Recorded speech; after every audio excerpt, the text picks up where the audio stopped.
Bueno, pues ese es el debate, pactar o no pactar. Esa es la relación que tienen que establecer, la decisión que tienen que tomar en el Partido Popular y en Vox. Y seguimos con Isabel, con Aitor, con Julio. Teníamos también a Manuel Mostaza y, como les decíamos, incorporamos también, querido Víctor Rubido. Buenas noches.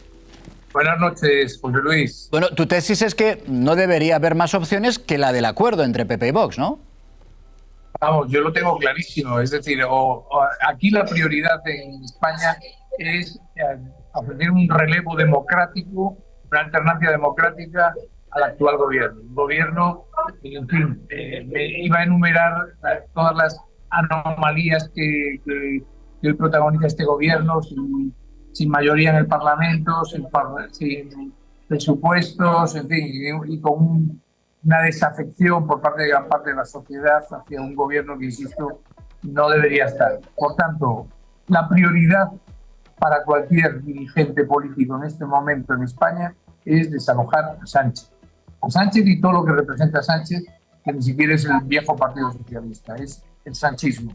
Por tanto, la única posibilidad es que se concrete un gran pacto entre el Partido Popular y Vox, y tienen que empezar a ensayar ya en las autonomías.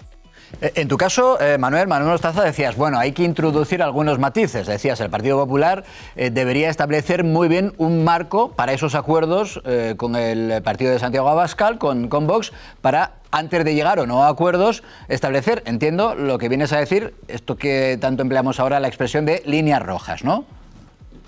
Sí, pero no solo por líneas rojas, porque Vox vaya a proponer cosas muy raras o lo que sea, ¿no? Lo digo por su propia supervivencia como partido.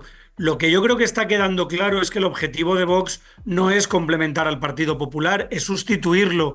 Y eso es una estrategia legítima y es una aspiración legítima. Pero si el Partido Popular quiere evitar ser sustituido, lo que yo digo es que no debería pactar ni a ciegas, ni a tontas, ni a locas. Porque cuando tienes un actor que lo que quiere es echarte del tablero porque quiere ocupar tu espacio, tus pactos tienen que ser muy claros y tienes que tener una línea. Lo mismo le pasa a Vox, si no el elector no lo va a entender. Claro, recuerdo, Vito, que esa frase que acaba de emplear Manuel Mostaza la pronunció más o menos textualmente también aquí cuando nos visitó el expresidente del gobierno, José María Aznar. Esa idea de Vox ha nacido con el verdadero objetivo de sustituir al Partido Popular, y él decía, además, con los populismos no se pacta. Esa es la tesis de alguien importante en el Partido Popular todavía, como el expresidente Aznar. Sí, pero vamos, y no le falta razón a José María Aznar, pero yo creo que en este momento, de verdad, que tanto Alberto Núñez Feijóo como Santiago Abascal tienen que tener una prioridad, y la prioridad es que se necesita una regeneración patriótica en España, se necesita una alternativa que vuelva a poner a España en su lugar. Yo estoy de acuerdo y podemos coincidir que Vox, y especialmente, no tanto sus votantes, yo creo que, como siempre, hay que distinguir entre los votantes y la dirigencia del partido. A mí me parece que los votantes de Vox le están dando su apoyo para que, de verdad, se produzca un gran cambio en España. Ese cambio solo se puede producir en este momento la suma de los 7 millones, 8 millones, estoy pensando en elecciones generales, 8 millones, 7 millones, 8 millones y medio que pueda conseguir el PP en este momento, y los 3 o 4 o 5 millones que pueda conseguir en un momento determinado Vox. La suma de estos votantes es lo que puede y debe llevar a cabo un giro. Ahora, si los dirigentes de Vox quieren hacer lo que ya fue un error en su día de Ciudadanos, o lo que fue el mismo Podemos con el PSOE, pues allá ellos van a... Yo siempre digo lo mismo, aquí cada uno se suicida como quiere. Unos se tiran por la ventana y otros se pegan un tiro. Entonces, estoy hablando metafóricamente. Por supuesto. Ya. Entonces, yo creo que cada uno que haga... Pero de verdad, lo que hoy por hoy los votantes de uno y otro partido le están diciendo a ambos es, oiga, pónganse de acuerdo, hagan unos pactos, saquen a este país del atolladero en el que vive y sean la alternativa a un gobierno que es absolutamente tóxico y agresivo. Oye, Manuel, entonces, esa noticia, decíamos, de esta misma tarde, ese no rotundo de Vox a una investidura en Extremadura de María Guardiola, digamos que marca el camino de lo que puede venir a ocurrir, por ejemplo, en Aragón, en las conversaciones que tendrán que ser inmediatas, o lo de Extremadura es un caso aparte. Mira, permíteme empezar diciendo que coincido mucho con el análisis de Bieito en el sentido de que efectivamente una cosa son los votantes y otra los dirigentes de los partidos. Yo creo que hay mucha más voluntad de acuerdo entre los votantes de Vox que entre sus dirigentes. Dicho lo cual, yo creo que para Vox es una mala estrategia empezar a hacer diferencias territoriales de en Extremadura no pacto, en Aragón sí. Nosotros somos mayores ya, José Luis, y recordamos que ese fue el inicio del final del CDS, cuando empezó a pactar en unos sitios con el PP y en otros con el PSOE, y fue el inicio también de la crisis de Ciudadanos.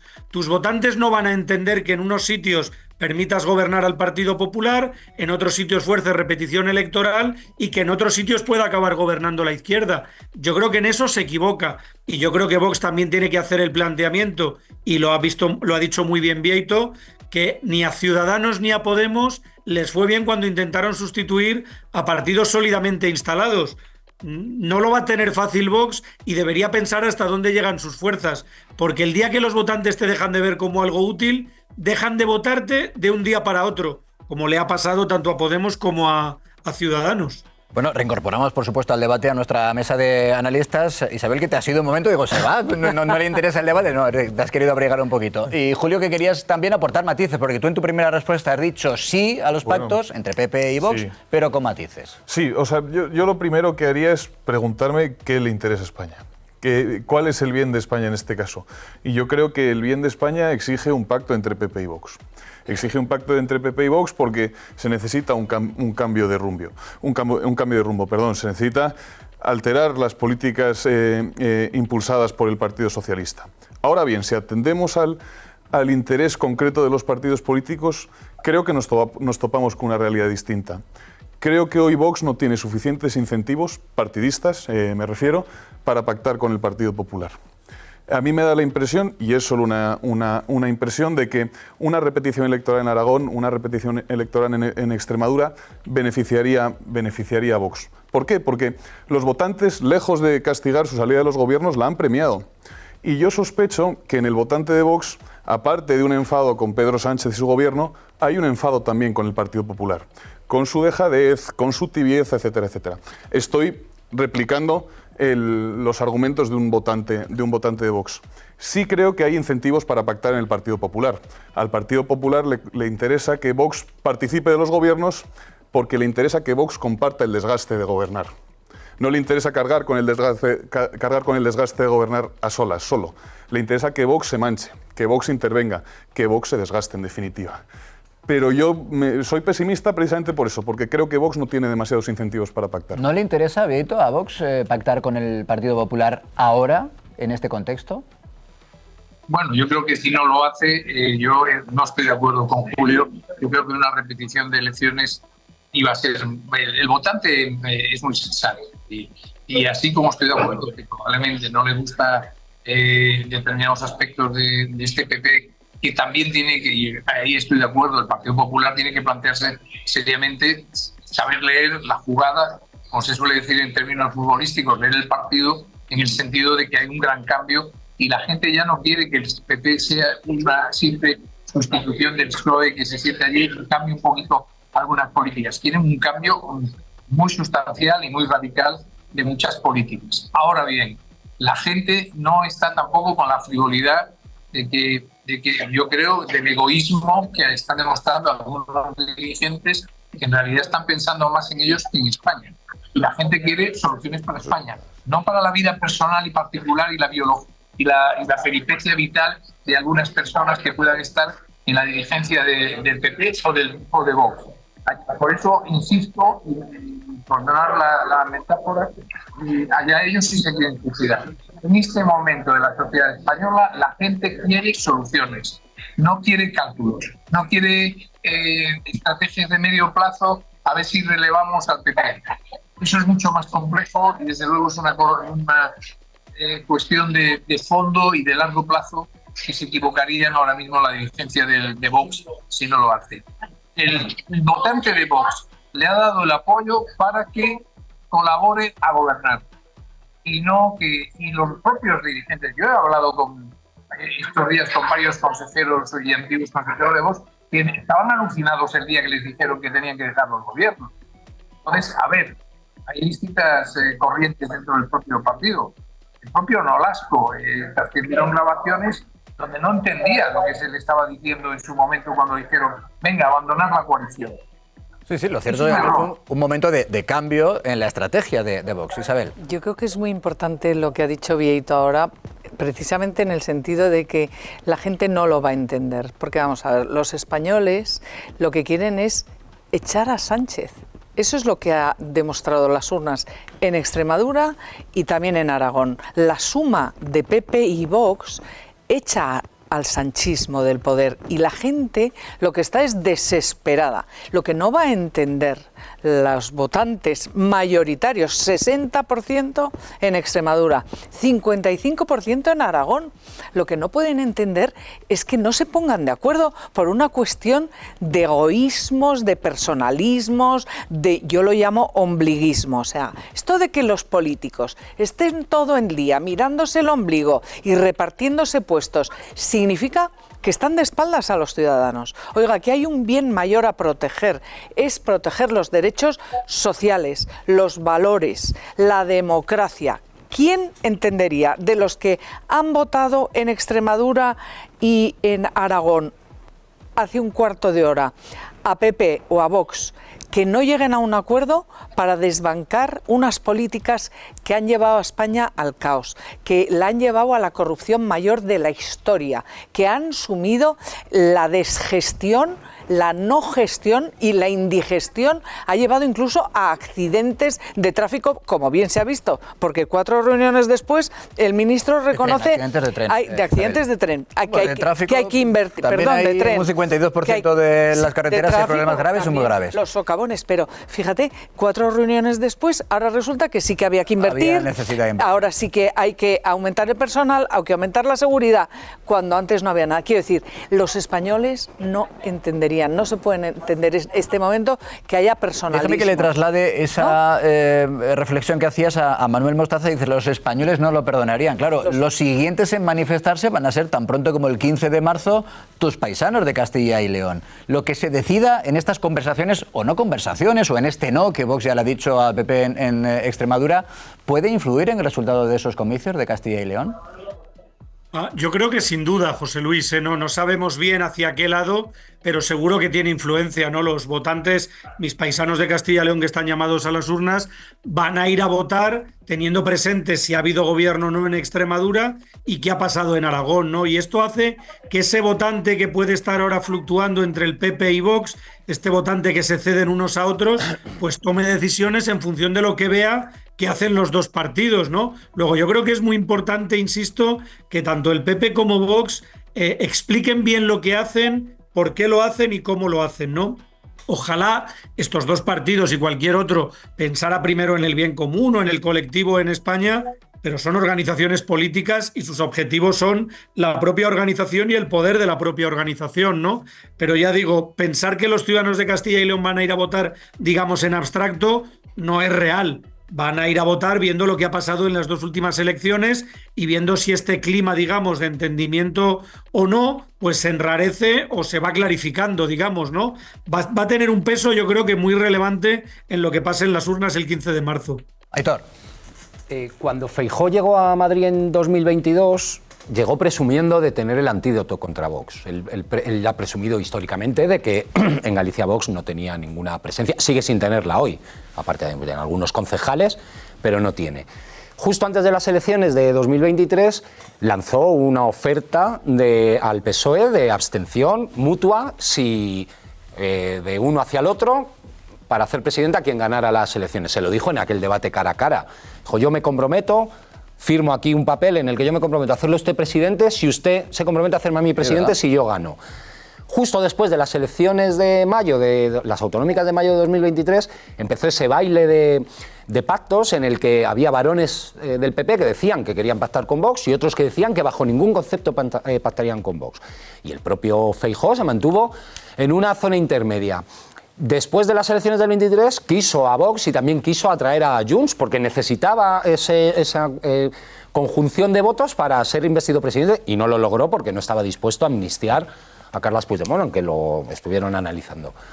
En 2024 se van de los gobiernos autonómicos los consejeros de Vox, como recordaba Bieito Ruido. Y en el PP se las prometían felicísimas con que era el final de Vox. Y desde entonces, sin embargo, no ha hecho más que subir. El año pasado, en el Congreso Nacional del Partido Popular, Feijóo hizo un discurso que estaba estudiado y medido para explicar a toda España que no iba a gobernar con Vox en coalición, que su intención siempre va a ser gobernar en solitario. Y el lunes pasado, justo después de las elecciones de Aragón, ante la Junta Directiva Nacional, Feijóo dijo: el PP lidera el centro-derecha, es decir, ya es consciente de que hay algo más ahí con el que sí o sí va a tener que lidiar. Quiero decir, más allá de regates y de estrategias y tácticas, el problema, yo creo, que tiene el Partido Popular con Vox es que no ha definido qué relación quiere tener con Vox.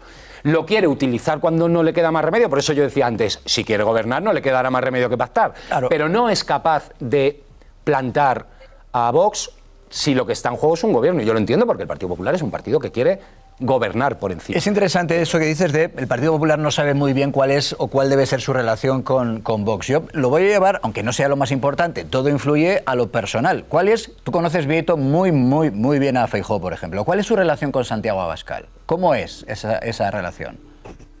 Bueno, yo creo que en líneas generales es buena. Cuando ellos se ven, hay buena sintonía entre ellos dos.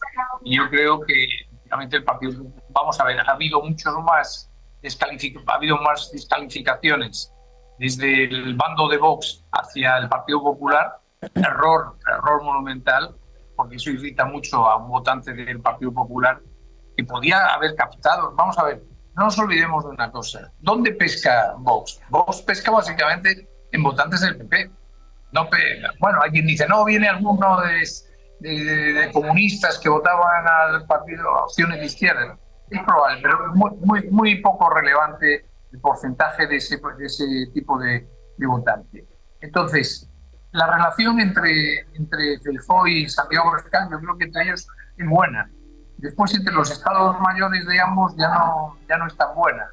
Y la secuencia que ha hecho nuestro compañero es exacta, pero tiene muchos matices. Es decir, la razón por la que se marcharon de los gobiernos, si fue una razón de cálculo electoral, pues muy mal, porque en política se está para arreglar problemas y no para aumentarlos. Y no cabe ninguna duda que ese abandono de las consejerías por parte de Vox, a mí me parece que fue un abandono, insisto, que ni ellos mismos lo entendían. El argumento era el de los Menas, pero ya se sabe que al final eso fue la disculpa para marcharse. Yo sigo creyendo que aquí hay una idea central. Podemos entrar en todas las discusiones que queramos, pero hay una idea central. En España hay un giro clarísimo, como en toda Europa, al centro-derecha. Ese giro lo protagonizan como partido mayoritario el Partido Popular y como segundo partido Vox. Y Vox tiene que pensar y tomarse muy en serio si quiere asumir una responsabilidad más allá del juego, del filtreo y del quítame aquí unas partes. Es decir, esto es mucho más serio. Aquí hay una oportunidad histórica de darle un relevo a una izquierda abrasiva, corrosiva y que hay un hartazgo general en gran parte de la sociedad española de esa izquierda, como ocurre en Europa y como ha ocurrido en otros países, y la responsabilidad la tienen ahora mismo el señor Feijóo y el señor Abascal. O se ponen de acuerdo o la historia no los va a resolver en esta materia. Querido Bieito, gracias por atendernos, que además soy consciente de que te hemos sacado durante unos minutos, hemos interrumpido una cena importante de trabajo, así que te lo agradezco. Estamos en Granada presentando el debate y ya sabes, el debate otra edición en el debate también. Por toda España. Otra edición en el debate también en Granada, no dejéis de crecer. No, este en Andalucía, pero Granada es una plaza importante. Bueno, siempre hubo que ganar la plaza de Granada, si no, no se conquista nada. Sin duda. Lo he dicho, gracias, porque has permitido eso, que durante unos minutos hayas podido interrumpir esa reunión de trabajo. Y a Manuel Mostaza, pues ni te cuento, porque lo suyo es todavía más duro, está en la labor de la crianza. Así que gracias, Manuel, un fuerte abrazo a los dos. Bueno, no hemos gritado mucho y la niña no se ha despertado, así que estupendo. Gracias y buenas noches. Hasta pronto, Manuel. Bueno, y a todo esto estamos divagando prácticamente sobre un castillo de naipes, porque resulta, ahora decía Ketty Garat, que maneja muy buena información del Partido Socialista, que lo mismo Sánchez se plantea alargar todavía más la convocatoria de elecciones hasta noviembre del año 2027. Anda que no pueden cambiar las cosas de aquí a noviembre del 27. Si ¿veis ese calendario alargado hasta el 27 o no? Yo creo que sí. Hasta finales del 27. Sí, si Sánchez pudiera, sí, porque a Sánchez no le echamos, vamos, ni con pegamento. Y si se le ponen mal las cosas, habrá que ir a detenerle como al coreano este que fueron y le detuvieron y se montó la mundial, ¿no? Quiero decir que al surcoreano, ¿no?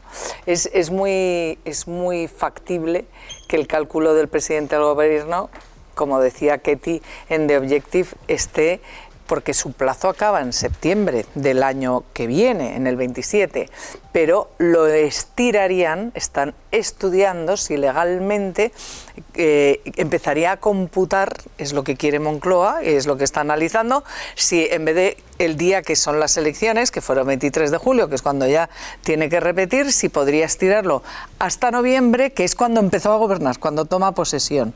Esto tiene precedentes porque lo empezó a estudiar Rajoy, pero nunca ha pasado. Nunca ha pasado. Digo, efectivamente parece que los informes sí que apuntan a que la posibilidad legal podría ser. Y yo sí que creo que Sánchez puede estar en eso. Sánchez no se quiere ir. No está Sánchez, yo creo que no es en gobernar. Lo que no está es en gobernar.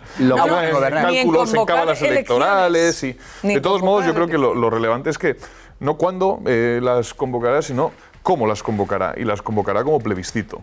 Como plebiscito. A él le interesa que se formen gobiernos autonómicos, en caso de que se formen con alianzas de como PP, 23, ¿no? PP y Vox. Tiene el escenario mental de lo que ocurrió en el 23. Él quiere de nuevo plantear un plebiscito. Un plebiscito en el que haya dos fuerzas contendientes. Por un lado, las fuerzas progresistas y por otro lado, la caverna reaccionaria conformada por PP y Vox. Ese es el contexto que le interesa a él, un contexto de polarización absoluta en el que sus votantes vayan a las urnas por puro miedo al posible advenimiento de la ultraderecha, entre comillas. No, que convocatoria inminente no va a haber de elecciones generales. Yo creo que no. O sea, siempre hemos dicho que 2027 cuando pueda, y yo creo que entra dentro de los cálculos. Porque si la fecha que se marca de inicio de legislatura es la constitución de Cortes, que eso ocurrió a finales de agosto, principios de septiembre, no recuerdo exactamente, pues luego son 50 días hasta las elecciones, entonces sí te puedes ir a noviembre, igual que Mañueco va a hacer elecciones en marzo y las de hace 4 años, en 2022, fueron en febrero. Siempre hay un pequeño decalaje.